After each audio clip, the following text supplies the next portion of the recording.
ആകാശവാണി.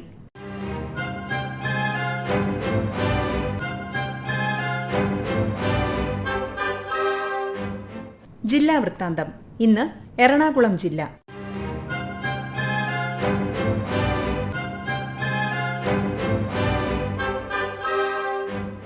ജില്ലാ വിശേഷങ്ങൾ തയ്യാറാക്കിയത് ആകാശവാണി എറണാകുളം ജില്ലാ പ്രതിനിധി പി നഹീമ. അവതരണം സുവർണ. അമൃത് ഭാരത് പദ്ധതിയിൽ നവീകരണം പൂർത്തിയായ അങ്കമാലി റെയിൽവേ സ്റ്റേഷൻ പ്രധാനമന്ത്രി നരേന്ദ്രമോദി ഓൺലൈനായി ഉദ്ഘാടനം ചെയ്തു.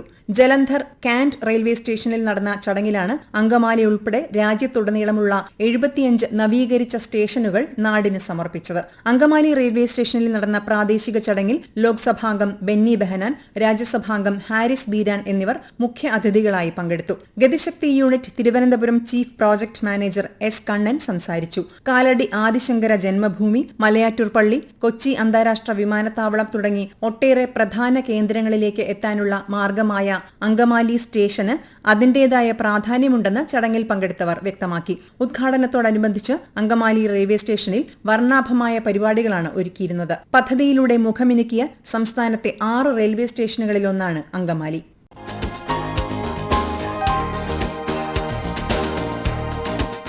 കുടുംബശ്രീ ജില്ലാ മിഷൻ മൃഗസംരക്ഷണ വിഭാഗത്തിന്റെ നേതൃത്വത്തിൽ ജീവനം 2.0 ക്യാമ്പയിന്റെ ഭാഗമായി ജില്ലയിൽ ലൈഫ് സ്റ്റോക്ക് ക്ലസ്റ്റർ ക്ഷേമ ക്യാമ്പുകൾ പുരോഗമിക്കുന്നു. മൃഗസംരക്ഷണ മേഖലയിലെ ഉൽപാദനക്ഷമത വർദ്ധിപ്പിക്കുക, ഉൽപാദന ചെലവ് കുറയ്ക്കുക, കർഷകരുടെ വരുമാനവും ഉപജീവന സുരക്ഷയും ഉറപ്പാക്കുക, ലൈഫ് സ്റ്റോക്ക് ക്ലസ്റ്ററുകളെ ശക്തിപ്പെടുത്തുക എന്നീ ലക്ഷ്യങ്ങളോടെയാണ് ക്യാമ്പുകൾ സംഘടിപ്പിക്കുന്നത്.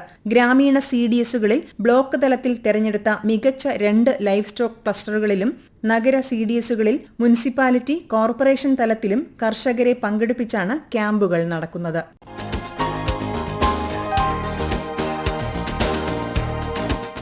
സംസ്ഥാന സർക്കാരിന്റെ 100 ദിന കർമ്മ പരിപാടിയുടെ ഭാഗമായി പിന്നാക്ക വിഭാഗ വികസന കോർപ്പറേഷൻ നടപ്പിലാക്കുന്ന ക്ഷേമ പദ്ധതികളുടെ സംസ്ഥാനതല ഉദ്ഘാടനം എറണാകുളത്ത് നടന്നു.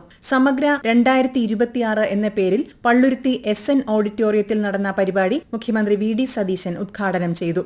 MSME രജിസ്ട്രേഷനുള്ള വനിതാ സംരംഭകർക്കായി പ്രത്യേക പലിശരഹിത വായ്പാ പദ്ധതി, പ്രിയദർശിനി സ്വയം തൊഴിൽ വായ്പാ പദ്ധതി, സർവീസിൽ നിന്ന് വിരമിച്ചവർക്കും കുടുംബ പെൻഷൻ ലഭിക്കുന്നവർക്കുമായുള്ള സീനിയർ സെക്യൂർ വായ്പാ പദ്ധതി എന്നിവയുടെ പ്രഖ്യാപനവും 100 കോടിയിലധികം രൂപയുടെ വായ്പാ പദ്ധതിയുടെ ധനസഹായ വിതരണവും അദ്ദേഹം നിർവഹിച്ചു. സംസ്ഥാനത്തെ സ്ത്രീകളെയും പിന്നാക്ക വിഭാഗങ്ങളെയും സ്വയം പര്യാപ്തരാക്കുക എന്നതിനാണ് സർക്കാർ ഏറ്റവും കൂടുതൽ മുൻഗണന നൽകുന്നതെന്ന് മുഖ്യമന്ത്രി ചടങ്ങിൽ വ്യക്തമാക്കി. മന്ത്രി KA തുളസി അധ്യക്ഷത വഹിച്ച പരിപാടിയിൽ മന്ത്രി VE അബ്ദുൾ ഗഫൂർ വിശിഷ്ട അതിഥിയായി.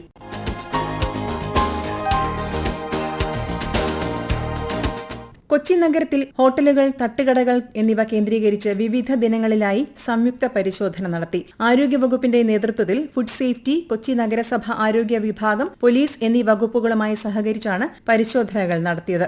ന്യൂനതകൾ കണ്ടെത്തിയ വിവിധ ഭക്ഷണശാലകൾക്കെതിരെ കർശന നടപടികളും സ്വീകരിച്ചിട്ടുണ്ട്. കുടിവെള്ള പരിശോധനാ റിപ്പോർട്ട് ലഭ്യമല്ലാത്ത കടകളിൽ നിന്ന് കുടിവെള്ള സാമ്പിളുകൾ ശേഖരിച്ച് പരിശോധനയ്ക്ക് അയക്കുകയും ന്യൂനതകൾ കണ്ടെത്തിയ കടകൾക്ക് വൻതുക പിഴ ചുമത്തുകയും ചെയ്തു. ആഹാരപാനീയങ്ങൾ തയ്യാറാക്കുന്നതും കൈകാര്യം ചെയ്യുന്നതുമായ എല്ലാ സ്ഥാപനങ്ങളും മാർഗനിർദ്ദേശങ്ങൾ കർശനമായി പാലിക്കണമെന്ന് ജില്ലാ medical officer doctor R Shahir Shah വ്യക്തമാക്കി.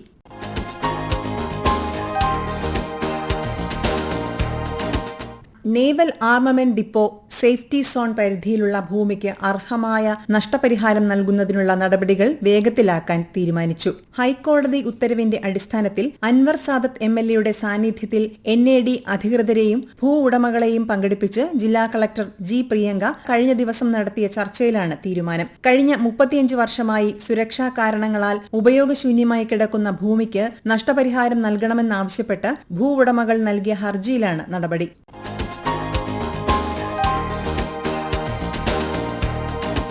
KSRTCയുടെ പ്രിയദർശിനി സൗജന്യ യാത്രാ പദ്ധതിയെ തുടർന്ന് സ്വകാര്യ ബസ് മേഖലയിലുണ്ടായ വിവിധ പ്രശ്നങ്ങൾ പഠിച്ച് സർക്കാരിന് ശുപാർശ സമർപ്പിക്കുന്നതിനായി രൂപീകരിച്ച വിദഗ്ധ സമിതിയുടെ ആദ്യ മേഖലായോഗം ചേർന്നു. പാലക്കാട്, എറണാകുളം, ഇടുക്കി, കോട്ടയം ജില്ലകളിലെ സ്വകാര്യ ബസ് ഉടമകളുടെ വിവിധ അസോസിയേഷൻ പ്രതിനിധികൾ കാക്കനാട് കളക്ടറേറ്റ് കോൺഫറൻസ് ഹാളിൽ നടന്ന യോഗത്തിൽ പങ്കെടുത്തു.